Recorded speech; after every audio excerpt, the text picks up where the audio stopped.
Bonsoir à toutes et à tous et bienvenue à cette nouvelle édition sur la télévision Burkina Info. À la une de l'actualité, le Conseil de ministres a abrogé la nomination du général Yacouba Isaac Zida au poste d'ambassadeur du Burkina Faso aux États-Unis. Arrachage de panneaux illégalement installés aux abords des routes, le service de la publicité du domaine public veut décongestionner les carrefours. Sit-in des agents du péage, les protestataires réclament de meilleures conditions de vie et de travail.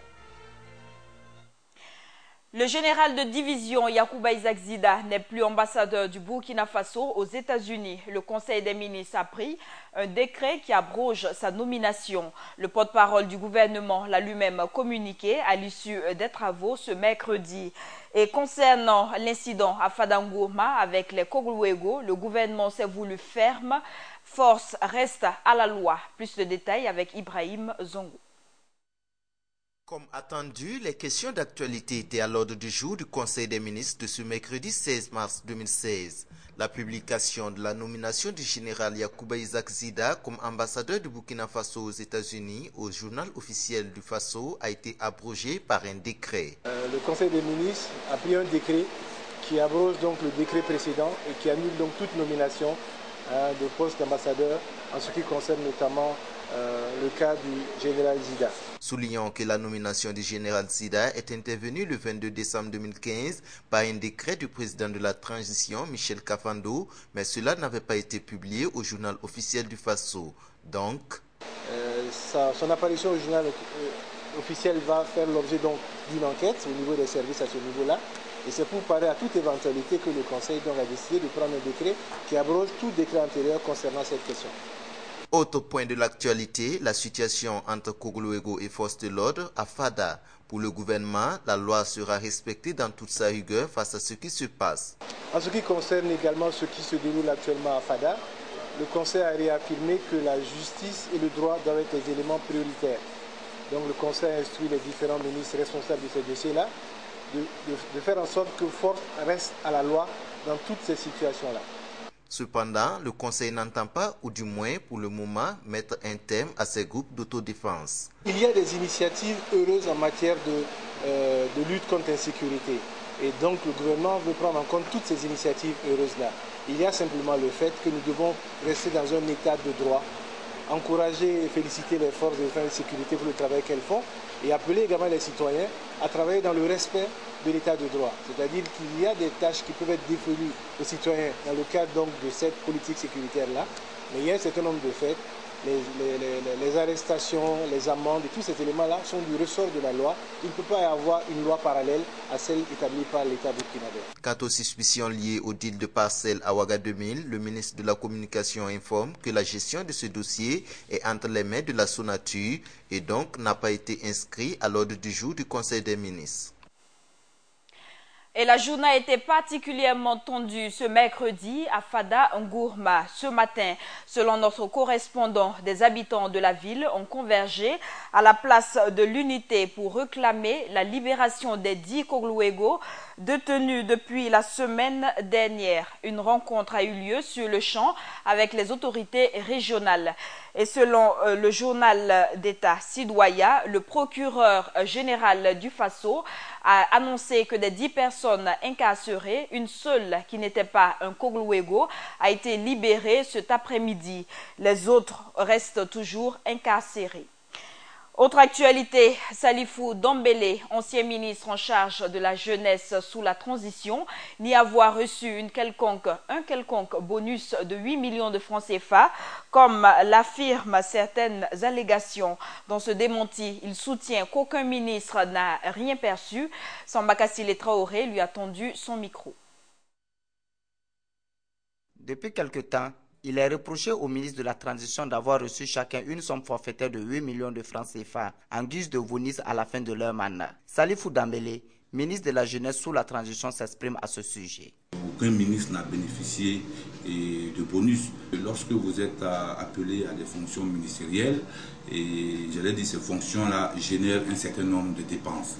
Et le plus souvent, dans la plupart des pays, lorsqu'un ministre, n'est-ce pas, est nommé, le ministre a bénéficié d'un accompagnement financier. Mais dans le moment de la transition, lorsque nous sommes arrivés, aucun montant n'a été remis à qui que ce soit parce qu'on n'avait pas de ressources financières, n'est-ce pas, à cet effet.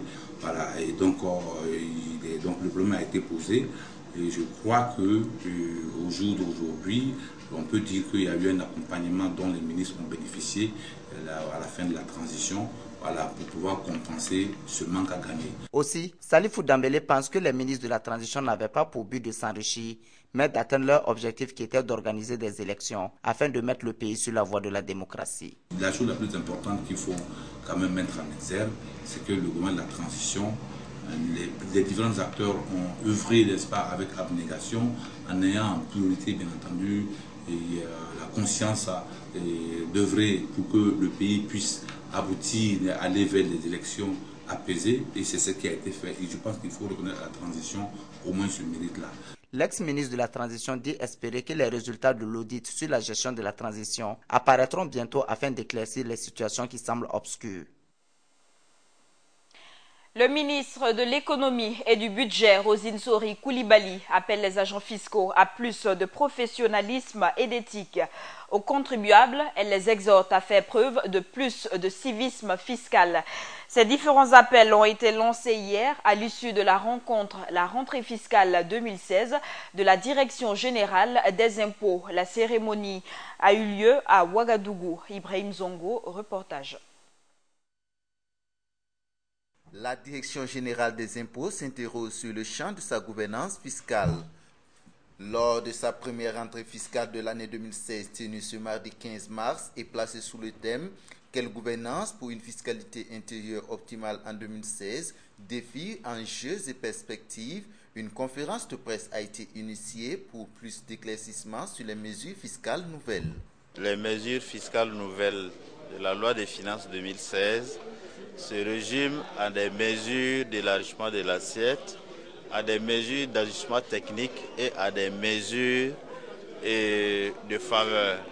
De faveur qui se résument en l'exonération des matériaux de construction. Et il y a également les exonérations pour l'acquisition de tout ce qui est matériel de presse. Il y a également la mesure de faveur pour l'acquisition du matériel informatique et une mesure forte qui est les forfaits institués en matière de droits de mutation. Cette rentrée a été l'occasion pour le ministre de l'Économie, des Finances et du Développement d'exhorter les agents du domaine fiscal à plus de professionnalisme dans leur travail. Le Burkina dépend majoritairement des ressources extérieures et un pays ne peut pas compter durablement sur des contributions venues d'ailleurs, surtout qu'avec maintenant les différents défis, vous voyez tous les problèmes de sécurité, les problèmes. Donc en fait, il y a une réorganisation des priorités au niveau international. C'est pour ça qu'il est demandé à chaque pays, je crois que c'est tout à fait normal de faire des efforts. Et j'ai profité de cette rentrée fiscale pour lancer un appel aux agents des services fiscaux pour qu'ils fassent preuve d'engagement, pour qu'ils fassent preuve de professionnalisme et d'éthique. Mais le plus important, j'ai lancé un appel aux contribuables, vous et moi, que chacun fasse preuve de civisme fiscal. Déclarer et payer ses impôts devrait être le devoir de tout citoyen burkinabé, car la fiscalité occupe une place spéciale dans le développement d'un pays. Et je l'annonce en titre, le service de la publicité du domaine public de la ville de Ouagadougou a lancé aujourd'hui une vaste opération d'arrachage de panneaux illégalement implantés. Rien que sur le boulevard Muammar Kadhafi, plus d'une dizaine de panneaux ont été enlevés ce matin. L'objectif visé est d'améliorer la visibilité des usagers en circulation. Cheikh Omar Bandogo. Carrefour de la station Petrofa Ouaga 2000. Rares sont les habitants de la ville de Ouagadougou empruntant cette voie qui ne remarquent pas l'anarchie des panneaux indicatifs à ce croisement. Ce 16 mars, le service de la publicité du domaine public de la ville de Ouagadougou se met à la chasse des panneaux illégalement installés. On pioche pour déraciner et quand la pioche montre son incapacité, on fait appel à une meule. Mine de rien, plus de 15 panneaux sont terrassés. L'opération de ce matin consiste à décongestionner les carrefours. Vous conviendrez avec nous que la ville de Ouaga est tellement encombrée par les panneaux indicatifs, à telle enseigne que ça gêne énormément la visibilité au niveau de la circulation routière. Si certains ont été épargnés, c'est que la réglementation en la matière a été respectée. Il y a les panneaux illégalement implantés, ça veut dire ceux qui n'ont pas suivi la voie normale pour avoir une autorisation. Il y a les panneaux anarchiquement implantés. Au niveau des carrefours, le minimum c'est de 5 mètres pour permettre à ceux qui viennent de l'autre côté d'avoir une visibilité de ceux qui viennent en sens opposé. Pas de bol pour ce panneau qui, malgré l'autorisation, n'a pas été placé au bon endroit. Pour celui-là, un avertissement a été fait au propriétaire qui apprécie l'initiative et décide de se plier à la réglementation. Bon, je pense que c'est une bonne chose parce que, bon, vu qu'il y a beaucoup de panneaux même qui étaient carrément sur la voie, déborder même les panneaux de signalisation, je pense que c'est une bonne chose. Envoyer des éléments pour qu'on puisse déplacer ça aujourd'hui même. Pour les responsables de l'urbanisme de l'arrondissement 12 dans lequel se déroule l'opération ce matin, cette situation aurait pu être évitée. C'est l'arrondissement qui accorde l'autorisation. Et après avoir payé les taxes, on vous dit de venir implanter. Mais après, nous, on doit les guider. Mais ils ne viennent pas nous voir avant de les implanter. Pour les panneaux d'indication, le mètre carré fait 15 000 francs par panneau, par mètre carré par an. Il faut noter que l'équipe de Germain Sawadogo, installée en 2013, n'a enregistré jusque-là qu'une 60aine de demandes d'autorisation. Un chiffre très bas au vu des panneaux installés chaque jour. Pour la mairie de la ville de Ouagadougou, l'objectif est de parvenir à un modèle type de panneau à afficher aux différents carrefours de la capitale. Les agents de péage sont en grève depuis hier. Ils ont déserté leur poste pour revendiquer de meilleures conditions de travail. Ces derniers se disent prêts à dialoguer avec le gouvernement pour trouver des solutions à leurs problèmes. Samba Kassile Traoré, reportage. Les agents du péage ont entamé depuis le mardi 15 mars un sitting pour exprimer leur mécontentement vis-à-vis de leurs employeurs. Plusieurs raisons expliquent ces mécontentements selon les manifestants. Nous sommes en sitting, c'est pour exprimer notre mécontentement par rapport à nos conditions de vie et de travail. L'essentiel, ce qui nous préoccupe pour le moment, c'est la concession. C'est le tout premier point. La concession du péage et la clarification des dispositifs réglementaires régissant les agents du péage. Depuis 1998 et depuis le recrutement de la première promotion jusqu'à l'heure actuelle, et ça ne suit pas. C'est vraiment difficile pour nous. La raison pour laquelle on a organisé le sitting. Au vu des recettes qu'ils enregistrent tous les jours, les agents du péage disent ne pas comprendre les raisons pour lesquelles ils travaillent dans des locaux presque effondrés et insalubres. Ils disent être ouverts au dialogue avec le gouvernement. Nous attendons du gouvernement vraiment il faudrait qu'ils tournent leur regard vers nous pour nous écouter. Et ce que nous demandons, c'est on est toujours prêt pour le dialogue. Et c'est en dialoguant que nous allons avoir vraiment tombé en commun accord pour qu'il y ait une entente entre nous et pour qu'il y ait une amélioration au niveau de nos conditions de travail. Cette manifestation fait la joie des usagers qui ne paient pas les frais de passage aux heures du sitting. Il est à remarquer que le sitting des agents du péage ne dure que 2 heures du temps par jour, soit de 8h à 10h. Cependant, les manifestants affirment que si toutefois ils n'ont pas gain de cause dans les jours à venir, ils arrêteront définitivement le travail. Et la contribution des recettes issues du paiement des péages à l'économie nationale n'est plus à démontrer. En s'acquittant de leurs taxes, ces usagers contribuent au développement du Burkina Faso. Samba Kassile Traoré nous en dit plus. Depuis 1998, il est de l'obligation des usagers à s'acquitter des taxes de passage d'une localité à l'autre d'environ 100 km. C'est le péage. Ce péage a beaucoup de vertus aussi bien pour la commune que pour le pays, selon les agents du péage, car il permet des entrées de devises et réduit le taux de chômage. C'est une loi qui a été adoptée pour que l'usager qui passe doit prendre le péage, parce que l'argent du péage alimente le budget national. Et à partir du moment où on recrute des gens pour faire ce travail, c'est un avantage pour l'humain. Le péage apporte beaucoup d'argent au budget de l'État. Et aussi, je peux dire que le péage aussi emploie beaucoup de personnes. Donc ça aussi, c'est aussi important pour le pays parce que c'est un moyen de lutte contre la pauvreté aussi. Les prix de péage diffèrent d'un véhicule à l'autre. Il est de 200 francs pour les voitures personnelles, 1000 francs pour les cars de 30 à 60 places et de 1500 francs pour les véhicules de transport de marchandises, tous pour un tronçon de 100 km. Pour les agents de péage, les recettes des postes de péage sont importantes. En 1998, on est passé de 1 milliard à 6 milliards de nos jours. Et chaque année, ça ne fait qu'augmenter. Par an, on avoisine les 7 milliards. Donc, au niveau du poste Ouaga Forte Bobo, ce que je peux vous donner, c'est que par jour, on est à peu près 2 200 000, souvent plus, souvent aussi en fonction du trafic. Et les 2 200 000 par jour, c'est le minimum. Malgré tous ces rendements, les agents du péage disent ne pas travailler dans des conditions favorables, d'où leur sitting qui a débuté depuis le 15 mars, à travers lequel ils revendiquent un certain nombre de choses. Poursuivons ce journal avec la lutte antiterroriste. La France a réaffirmé sa volonté de soutenir le Burkina Faso dans le cadre de la lutte contre le terrorisme. Le ministre de l'Intérieur français, Bernard Cazeneuve, a annoncé hier le prochain déploiement d'une unité d'élite de la gendarmerie française à Ouagadougou.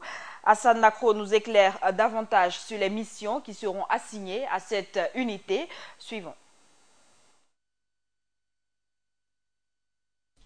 Dans les jours à venir, le Burkina Faso va accueillir une unité d'élite de la gendarmerie française dénommée Groupe d'intervention de la gendarmerie nationale. L'information a été donnée par le ministre de l'Intérieur français, Bernard Cazeneuve, ce mardi 15 mars 2016 au journal Le Figaro. Pour le ministre, cette unité aura pour base la capitale burkinabé et servira à faire face à toute crise de terrorisme dans la sous-région. Ainsi, ces éléments pourront dans la sous-région en cas d'attaque intervenir rapidement, apporter des informations et un concours dans les circonstances de crise de terrorisme, a-t-il ajouté. Il faut noter que cette unité est composée de 420 militaires spécialisés dans les opérations de contre-terrorisme et de libération d'otages en France. On se souvient que dans les différents communiqués du groupe Al-Qaïda au Maghreb islamique AQMI, diffusés au lendemain de l'attaque terroriste de la Côte d'Ivoire, ils justifiaient leur attaque par le fait que tous les pays qui soutiennent les Occidentaux dans leur lutte anti-djihadiste seront combattus. Cette annonce de la mise en place de cette base de la gendarmerie antiterroriste à Ouagadougou a été faite à 2 jours après l'attentat meurtrier de Grand Bassam en Côte d'Ivoire qui a fait environ 18 morts et 2 mois après celui de Ouagadougou qui a fait 30 morts. Il faut souligner que la France a déjà une base de son armée pour le maintien de la paix au Mali et au Burkina Faso, appelée Opération Barkhane. Même si le gouvernement burkinabé ne s'est pas encore prononcé sur cette annonce de Bernard Cazeneuve, force est de reconnaître que, du côté de la France, la décision a été officialisée par son ministre de l'Intérieur en attendant la décision du gouvernement burkinabé sur la question. Et le mouvement burkinabé des droits de l'homme et des peuples, MBDHP, a réagi à cette annonce du prochain déploiement d'une unité d'élite de la gendarmerie française à Ouagadougou. Et je vous invite donc à suivre cet élément. La participation des forces spéciales françaises aux opérations contre les djihadistes qui ont attaqué Splendid Hotel et le restaurant Capucino en janvier dernier avait suscité de vives réactions de la part de certaines organisations de la société civile dénonçant le retour du néocolonialisme dans un Burkina indépendant. À l'époque, ces organisations avaient même réclamé le départ de toutes les forces étrangères du pays des hommes intègres. Une prise de position que Ali Sanou, le secrétaire général du mouvement burkinabé des droits de l'homme et des peuples MBDHP, qui avait lancé ce mot d'ordre, justifie en ces termes. La raison, elle est toute simple. C'est qu'aujourd'hui, nous pensons que sous le prétexte de lutter contre le terrorisme, l'implantation de bases militaires étrangères dans notre pays vise à maintenir le Burkina Faso sous le coup de la domination néocoloniale. Toutes ces affirmations tirent leur source selon le secrétaire général dans un rapport produit par le Sénat français. Nous le disons en nous référant à un rapport produit par le Sénat français en octobre 2013, où il est dit clairement qu'aujourd'hui, la France est en recul sur le continent africain et que de nouveaux acteurs tels que le Brésil, les États-Unis et surtout la Chine occupent des parts de plus en plus importantes sur le marché africain. Il était donc nécessaire pour la France de revoir la structure de sa coopération en maintenant et en renforçant ses bases militaires étrangères sur le continent, notamment dans 8 pays du continent, le Burkina Faso y compris. Et c'est la raison principale, selon lui, qui pourrait encore justifier ce choix du Burkina Faso pour l'accueil de l'unité d'élite de la gendarmerie française, annoncée ce mardi 15 mars 2016 par le ministre de l'Intérieur Bernard Cazeneuve. Sur cette base, il est donc clair que la présence militaire étrangère sur notre sol ne vise qu'une seule chose, maintenir la domination française au Burkina Faso. Pour le MBDHP, il est temps que les États africains assument leurs responsabilités en matière de sécurité des biens et des personnes à l'intérieur du continent. C'était un reportage signé Hassan Nakro. Autre actualité, l'alternance en Afrique est une nécessité. C'est l'une des conclusions auxquelles aboutit hier le premier colloque organisé par la Société burkinabé des droits constitutionnels. Présent à la cérémonie de clôture, l'ambassadeur français a prêché en faveur d'une vraie démocratie dans les pays africains. Gaël Rodrigue, reportage. L'alternance est perçue comme un principe et un indicateur du bon fonctionnement d'un État démocratique. Elle est recherchée pour prouver et éprouver la démocratie. C'est dans ce sens que les experts du droit constitutionnel, réunis depuis 48 heures, ont axé leurs réflexions sur les défis qui se posent en cas d'alternance et la manière de les relever en Afrique. Ce qui a été affirmé, c'est la nécessité des alternances apaisées en Afrique, ce qui implique immédiatement la renonciation des dirigeants aux tentatives de modification des constitutions pour sauter les verrous de la limitation du nombre de mandats présidentiels. Parce que l'alternance est un mode de renouvellement de la société, un mode de renouvellement des projets sociétaux, donc qui permettent à la société de se projeter et donc de renouveler sa façon de se construire, ce qui participe de sa maturation et de son développement. C'est ce qui est recherché. Et donc l'alternance est une nécessité qu'il faut confirmer. Était présent à cette cérémonie de clôture l'ambassadeur de la France, Gilles Thibault, par ailleurs parrain du colloque organisé par la Société burkinabé des droits constitutionnels. L'alternance en Afrique, c'est possible. Le Burkina Faso l'a montré. Une alternance apaisée l'est aussi. Tous ceux qui disent que sans eux, les pays qu'ils ont dirigés dans des conditions particulières iront vers le chaos se trompent. Les peuples sont suffisamment matures, la classe politique aussi, les médias également, les contre-pouvoirs existent. Cette activité a connu une forte participation des étudiants en droit. Pour cette conférence, je pense que la limitation des mandats en Afrique, elle est de rigueur et puis majeure. Nous faisons référence ici au professeur Gueye Bababakar du Sénégal qui nous a éclairci en un mot ce que c'est que le mandat unique. Et c'est ce que nos dirigeants africains démocratiquement élus pourront en bénéficier et puis faire mettre ça en rigueur. Les conclusions des travaux seront consignées dans un ouvrage appelé Acte de colloque et sera mis à la disposition des autorités politiques. Poursuivons en sport, d'anciens responsables de la FIFA sont visés par de nouvelles révélations de corruption. La FIFA accuse l'Afrique du Sud d'avoir versé 10 millions de dollars pour obtenir le mondial 2010. Une enquête conduite par la justice américaine, compilée dans un document de 21 pages, a révélé cette accusation. Et s'appuyant sur ce document, la FIFA estime que plus de 190 millions de dollars au prêt ont été donc détournés. Et à ce titre, la FIFA réclame auprès des anciens dirigeants du football mondial le paiement de ces différentes sommes. En culture, l'affiche des Koundé d'Or 2016 a été dévoilée ce mercredi. Les artistes Flobi, Desaltino et Dicofis sont en compétition pour le sacre suprême. Le comité d'organisation de l'événement culturel était face à la presse aujourd'hui. Le reportage est de Philippe Ada. La 16e édition des Koundé, c'est pour bientôt. L'événement aura lieu le 29 avril 2016, une confirmation du commissariat général des Koundé aux hommes des médias ce 15 mars.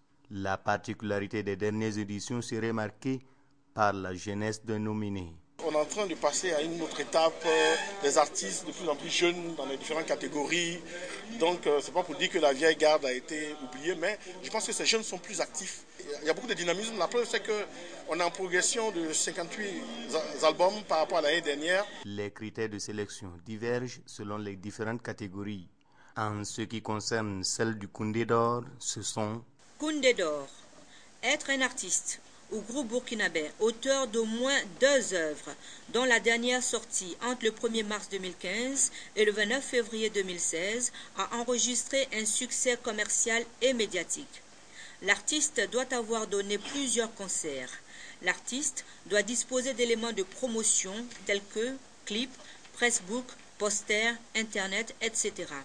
Il doit faire montre d'une progression dans l'organisation de sa carrière, en structuration musicale, organisation du staff managérial, technique de vente. De l'avis de Bourema Djiga, il faut reconnaître les mérites des artistes burkinabés qui d'ailleurs commencent à avoir une certaine notoriété sur le plan international malgré quelques difficultés rencontrées. En observant déjà les diffusions, les prestations, et quand on tend bien l'oreille également, on se rend compte que bon, nos artistes essaient effectivement d'être aussi au diapason, même si ce n'est pas facile parce que bon, nous n'oublions pas, nous sommes dans un contexte de pauvreté, il y a également bien d'autres difficultés qui ne sont pas très à l'avantage de la créativité ou de la promotion. Avant l'annonce de la liste officielle, une première est d'abord examinée par les spécialistes de la musique et c'est ce processus qui a prévalu à la désignation de Dikofis, Flobi et Emilio le Chanceux qui vont à la conquête du Koundé d'or version 2016.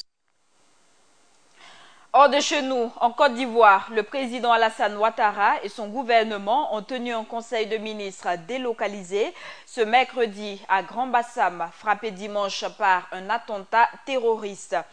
Avant les travaux, le président ivoirien a rendu hommage aux victimes des attentats. Dans un discours, il a invité ses concitoyens à continuer à vivre malgré ce drame. Et soulignant que le bilan des actes terroristes s'est alourdi, passant de 18 à 19 personnes tuées, un corps a été repêché hier au large de la station balnéaire. Pour des raisons de santé, l'opposant nigérien Ama Amadou a été évacué de la prison de Filengue vers la France. Et selon son médecin, l'ancien président de l'Assemblée nationale nigérienne souffre d'une maladie chronique pour laquelle il est suivi tous les 3 mois en France à l'hôpital américain de Neuilly-sur-Seine. Et c'est la fin de ce journal. Merci de l'avoir suivi. Et aussi merci à Issa Tiendrebogo pour la traduction de cette édition pour les personnes sourdes et malentendantes. Bonne suite de nos programmes.